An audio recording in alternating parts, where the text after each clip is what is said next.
పాటు సయ్యద్ నిజాముద్దీన్ గారు ఉన్నారు, TPCC spoke person, Congress party senior నాయకులు, అలాగే మైనార్టీ నాయకులు. చెప్పండి నిజాముద్దీన్ గారు, ఈరోజు ఒక కార్యకర్తకి ఇచ్చామని చెప్పేసి చాలా బాగా చెప్తున్నారు. అదే కార్యకర్తలకు కూడా న్యాయం చేస్తామని చెప్పేసి కూడా రేవంత్ రెడ్డి గారు చాలా సందర్భాల్లో చెప్పారు. సో కాంగ్రెస్ పార్టీలో డెఫినెట్గా కార్యకర్తలకు న్యాయం జరుగుతుందని చెప్పేసి అనుకోవచ్చా? ఎందుకంటే మొన్న కార్పొరేషన్ చైర్మన్ విషయంలో కూడా కొంత మేర కొత్తలోకి వచ్చినాయి అని చెప్పేసి కూడా గందరగోళంకి తెరదీసింది కదా, ఏమంటారు ఒక సీనియర్ నాయకుడిగా? ఇప్పుడు మన బొమ్మ మహేష్ కుమార్ గౌడ్ గారికి పిసిసి ప్రెసిడెంట్ ఇచ్చారు. దీంతో ఒకటే క్లియర్ ఏంటంటే, ఒక బీసీ నాయకుడు ప్లస్ ఇంకోటి ఏంటంటే 40 సంవత్సరాల నుంచి కాంగ్రెస్ పార్టీలో చాలా దగ్గరుండి పనిచేసిన వాళ్ళు, కార్యకర్తలకు చాలా దగ్గరున్న మంచి, వర్కింగ్ ప్రెసిడెంట్గా పనిచేసినారు. ఆయన యూత్ కాంగ్రెస్లో ఉన్నారు, ఎన్ఎస్యుఐలో ఉన్నారు. అంటే ఒక ఎన్ఎస్యుఐ నుంచి స్థాయి నుంచి వచ్చిన ఒక కాంగ్రెస్ లీడర్కి ఇవాళ పిసిసి ప్రెసిడెంట్ చేశారంటే డెఫినెట్లీ కాంగ్రెస్ పార్టీలో సామాజిక న్యాయం అనేది ఉంటుంది. డెఫినెట్లీ కాంగ్రెస్ పార్టీలో మనకు పొజిషన్ అనేది ఏ ఒక్క రోజైనా డెఫినెట్లీ తగ్గుతుందని మా ఆలోచన, మా కార్యకర్తల ఆలోచన. 100%. ఇప్పుడు మీరు చూస్తున్నారు, ఇప్పుడు ఒక 40 సంవత్సరాల నుంచి కాంగ్రెస్ పార్టీలో కాంగ్రెస్ పార్టీ కార్యకర్తల తరఫు దగ్గర ఉండి పనిచేసిన అతనికి ఇవాళ పిసిసి ప్రెసిడెంట్ చేసినారు. సో డెఫినెట్లీ అలాంటి అవకాశం మాకు కూడా దొరుకుతుంది. మేము మైనారిటీ నాయకుడు దొరుకుతుంది. ఎందుకంటే బీసీ నాయకులు చూస్తున్నారు, ఆదరణీయ రాహుల్ గాంధీ గారు చెప్తారు జనగణన, జాతీయ జనగణన చేయాలని. ఆ జాతీయ జనగణనకి ఫస్ట్ ఎగ్జాంపుల్ ఇది. ఒక తెలంగాణలో పిసిసి ప్రెసిడెంట్ బీసీకి ఇచ్చి ఈయన ఆధ్వర్యంలో జాతీయ జనగణన తెలంగాణలో జరుగుతుంది. చాలా సంతోషం. డెఫినెట్లీ మాకు సామాజిక న్యాయం దొరుకుతుందని మేము కాంగ్రెస్ పార్టీలో మేము భావిస్తున్నాం. అయితే ఇప్పుడు కేటీఆర్ గారు రోజుకు ఒక ట్వీట్ చేస్తున్నారు, కాంగ్రెస్ పార్టీ రైతులను మోసం చేసింది. నేను ఈరోజు ప్రజాభవన్ ముట్టడికి కూడా పిలుపునివ్వడం అనేది జరిగింది.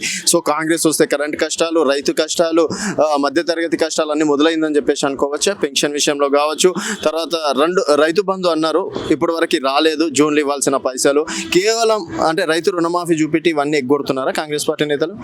ఇప్పుడు కేటీఆర్ గారి ప్రాబ్లం ఏంటంటే, ఆయన డైరెక్ట్ పారాషూట్ నుంచి వచ్చి కార్యకర్త అనేది ఆయనకు ప్రాబ్లం అనేది ఏం కార్యకర్త ఏం ప్రాబ్లం ఉంటుందని ఆయనకి ఏం తెలియదు.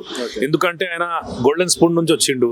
ఆయన అమెరికాలో చదువుకున్నాడు. అమెరికా నుంచి డైరెక్ట్ వచ్చేసి ఇక్కడ మన కేసీఆర్ గారు ముఖ్యమంత్రి ఉన్నారు, ఆయన వర్కింగ్ ప్రెసిడెంట్ అయిపోయిండు, మంత్రి అయిపోయిండు, అంతా అయిపోయింది. ఆయనకు 9 సంవత్సరాల 10 సంవత్సరాలుగా ఆయన పవర్లో ఉండి ఆయన పవర్ నుంచి బయటకు వచ్చలేకపోతున్నాడు. అంటే కొన్ని రోజులు ఒక 9 నెలలు కూడా కంప్లీట్ పూర్తి కాలేదు. దాంట్లో 4 నెలలు 5 నెలల వరకు ఎలక్షన్స్ వచ్చినాయి, ఎంపీ ఎలక్షన్స్ వచ్చినాయి.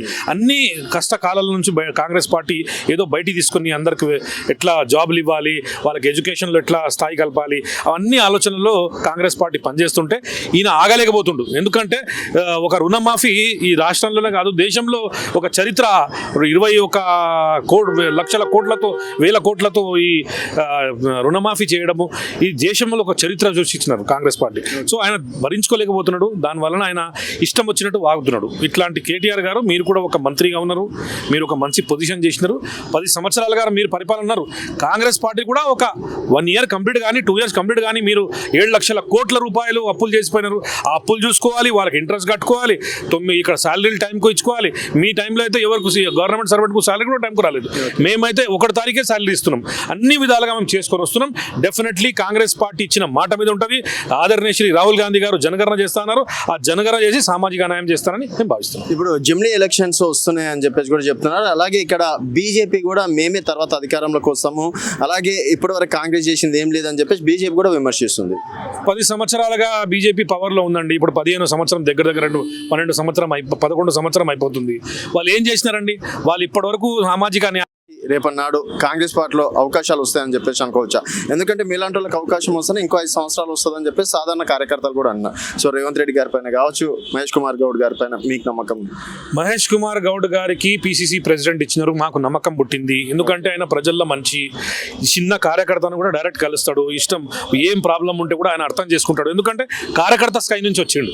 డెఫినెట్లీ ఆయన అర్థం చేసుకుంటాడు, మాకు కూడా అర్థం చేసుకుంటారని మేము భావిస్తున్నాం. డెఫినెట్లీ మాకు కూడా ఇలాంటి అవకాశం దక్కుతుందని ఈ కాంగ్రెస్ పార్టీలో మేము భావిస్తున్నాం. ఫైనల్ ఏం చెప్తారు?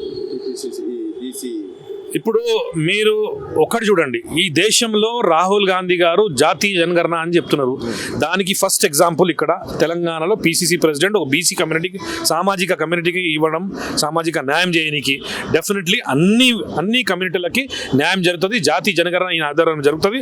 జరిగిన తర్వాత ఏ కమ్యూనిటీకి వాళ్ళ కాంట్రిబ్యూషన్ అనేది 100% దొరుకుతుంది. ఓకే అండి. సో మొత్తానికి అయితే కాంగ్రెస్ పార్టీలో కార్యకర్తలు కూడా న్యాయం జరుగుతుంది అని చెప్పేసి కూడా నిజాముద్దీన్ గారు చెప్తున్నారు. ఇది నిజాముద్దీన్ గారితో స్పెషల్ ఎఫ్కే.